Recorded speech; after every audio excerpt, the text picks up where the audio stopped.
Hey everyone, hope you're all doing well. So here we are, just 5 months later, and on to part 2. I hope you guys are very excited to see the conclusion in today's fan fiction. This one took everything out of me. So after I upload this, I'll put both videos together for one long movie for your enjoyment uninterrupted. I also want to say thank you so much for over 1,000 subscribers. I never thought that we would ever get here. And I'll save all that for the end, because I'm going to start the conclusion to today's story, because I all know you've been waiting for that. So, let's get on to today's fan fiction. Anakin would sit in his quarters. Their arrival on Coruscant was minutes away. Anakin would think about what would happen. He would play out all the possible events over and over in his mind. He reflected over the past 13 years. He thought about his master. How could he have been so blindsided? It was like he was wearing a blindfold and earmuffs his whole life, and they were suddenly ripped off. Anakin's path was now clear, and he understood what needed to be done. He kept his mind sharp and ready. He would feel the ship's turbulence, the way the coils and drag fins moved. He sensed the fuel line and the inner workings of the hyperdrive. Anakin had become so in tune with the Force that he could feel everything that was going on in the ship, every movement, every tilt or noise. And then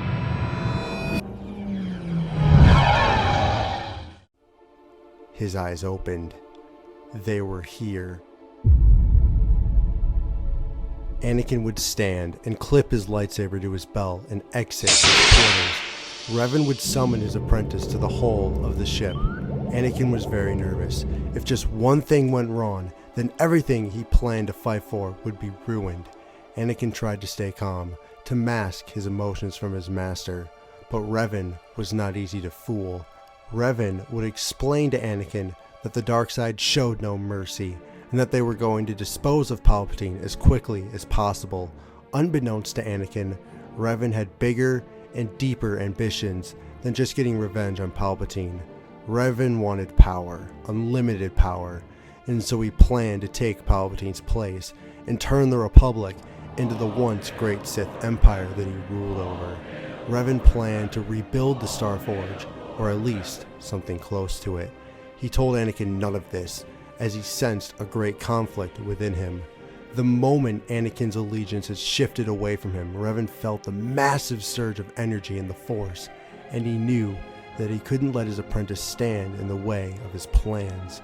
The ship would descend into the atmosphere, and Revan would tell Anakin to land right on Palpatine's private landing platform that led directly to his office. It was night, and there was a massive storm of thunder and lightning, accompanied by heavy rain. It was as if they were entering the very heart of the dark side itself. Revan and Anakin would land and exit the ship. There would be 2 Senate guards standing outside the doors to Palpatine's office. Within a blur, they were dropping, their bodies sizzling from the deep cut of Revan's saber. Anakin would use the Force to open the doors, and they would enter. Walking through the crimson red office, they both felt the energy that lay within, the darkness that clouded the minds of the Jedi. This was the right place. Revan would stare Palpatine dead in the eyes while Anakin stood next to him. Palpatine would have a look of shock, amusement, and a bit of pleasure on his face. He knew who this was. His master Darth Plagueis had taught him all about the ancient Sith and their history. Revan was no stranger, but what stood next to him, that was what intrigued Palpatine. Anakin looked conflicted, nervous, but battle-ready. Palpatine had heard of Qui-Gon's death on Tatooine, how he had found a little boy strong in the Force, a little boy whose midichlorian count exceeded that of Grand Master Yoda, a boy who was believed to be the chosen one. Palpatine had 2 options here. He knew that he wasn't strong enough to take the might of Revan and Anakin, but he also knew that if he ran, Revan would simply hunt him down. No, he was going to fight, exclaiming to Revan, "It's treason, then." In a heap of red fury, Palpatine lunged at the two warriors, but they were more than ready. Revan's purple blade flashed down on Palpatine, forcing him to go onto the defensive. Both Sith Lords clashed in an unimaginable rage. Anakin struggled to keep up, but eventually found his footing, and together, Revan and Anakin force-pushed Palpatine into the wall. Palpatine quickly got back up and ignited a second lightsaber within his sleeve. The battle went on. Palpatine would hurl force lightning at Revan, but the mighty Revan just would block it. He used too diminished to fire it back onto Palpatine. Outmatched and now cornered to the edge of the room, Palpatine was out of options. In one maniacal last-ditch effort, he would tap into Anakin's emotions and discover a certain love he had for someone. Boy, do not let this godlike beast destroy me. Use your aggressive feelings and kill him. I sense in you a drive, a pursuit of something greater. Yes, Senator Amidala. Palpatine would then feel his entire body go numb. Anakin had lifted him in the air, and using the Force, he would slowly start to shatter all the bones in his body. And in the clench of his fist, the chains would snap. Anakin was finally free, his submission to the light and dark now unbound, as there was no allegiance. There was only the Force. Palpatine would drop dead, his body crinkled and broken. Revan would look to Anakin, who was stunned at what he had just did. Anakin then realized that there can't be the light without the dark, that the two must work in unison. The dark side must be contained, not eradicated. The dark side represents the worst of our emotions, while the light embodies serenity. The Jedi shouldn't shun emotion and attachment just because it leads to the dark. There has to be balance, and not balance with eradication of the dark, but true balance. Balance that lies between emotion and tranquility, drawing from the positive emotions of love and joy to strengthen the bond with the light side of the Force, but also inviting in the dark. Anakin is a light side user, but he must use the dark as well. Anakin's strive to do the right thing is what will keep him from being consumed.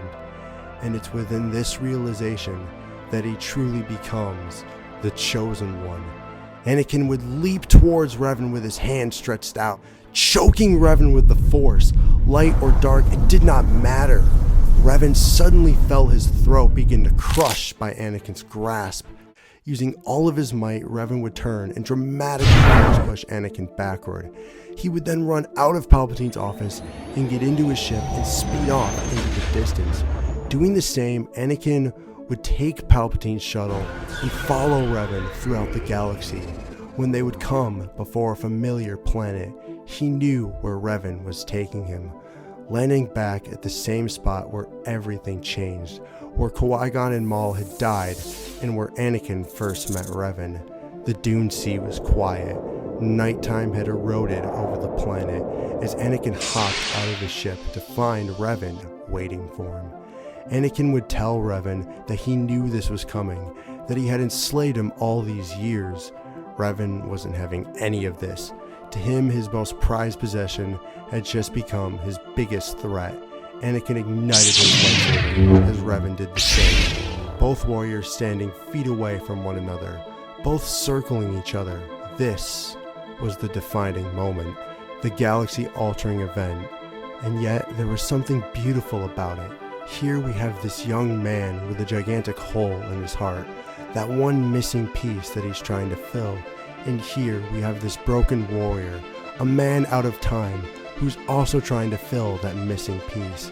The difference is that Anakin has found his missing piece, the beautiful thing that's kept him going, the thing that defines his character, the beating heart of his humanity, Padme.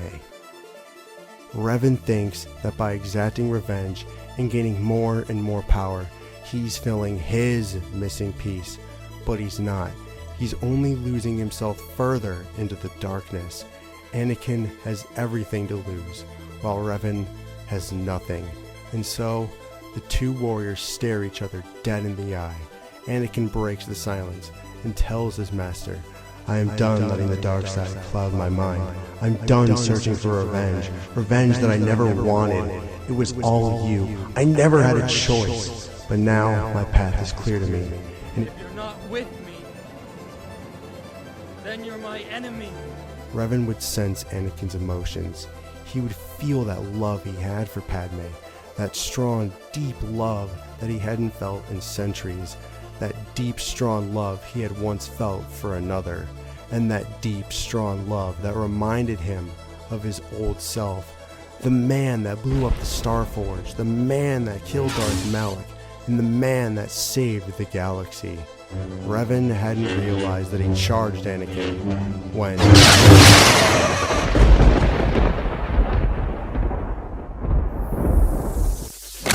You will go on to defeat Malak. This I have little doubt. He will have gone from being the Sith Lord himself to the savior of our galaxy. Savior, conqueror, hero, villain, you're all things, Revan, and yet you are nothing. And in the end, as the darkness takes me, I am nothing. Now I know how you felt, my friend. You said you loved me.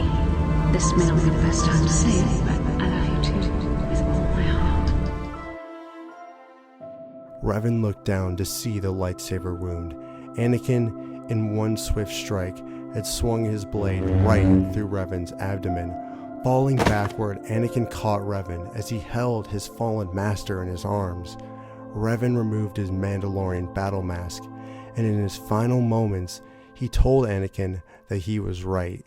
He told Anakin to pursue his love for Padme, that he himself once pursued that same love, but eventually he became blinded by power. In his final moments, Revan would realize that it wasn't the revenge or the lust for power that brought him back, it was his humanity. As Revan's light side force ghost appeared in front of them, literally and metaphorically, Revan had found his missing piece, as his force ghost finally merged with his physical body. Revan would then die in Anakin's arms, truly one with the Force.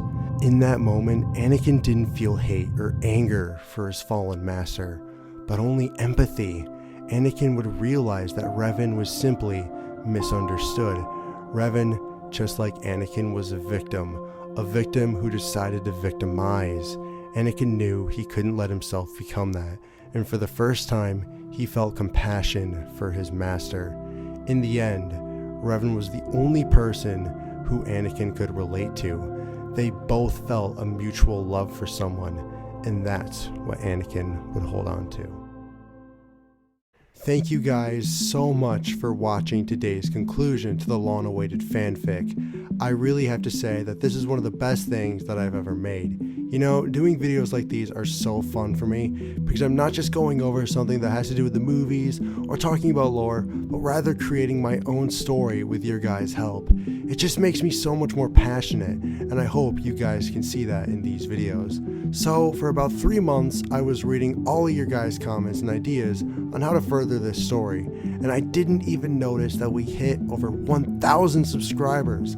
I am so grateful and humbled by this, because this isn't just my channel, it's our channel, and you guys are as big of a part of it as I am. I'm just the person behind the videos, but you guys are what make these videos mean something. I'd be so happy if just one of you were watching these videos. So to imagine that 1,000 of you are subscribed, it's just kind of mind-boggling. You guys are the reason I continue to create, and I wouldn't be here without you. I have so many ideas and projects for this channel, and I promise you that this is only the beginning of Star Wars Story. Let me know what new fan fiction you want me to cover after this. Perhaps another one involving Legends characters like Starkiller or the Sith Emperor Vitiate. I also really want to do something like what if Anakin killed Obi-Wan, or what if Padme turned to the dark side and joined Anakin. I feel like that would be really cool to do. I truly did pour everything I had into these videos, so if you enjoyed, please consider leaving a thumbs up. It would really help out a lot. However, you simply being here is more than I could ask for. I do hope you enjoy the rest of your day wherever you are watching this in the galaxy, and I will see you all in the next episode of Star Wars Story. Until then, my fellow Jedi Knights and Sith Lords, Remember, the Force will be with you always.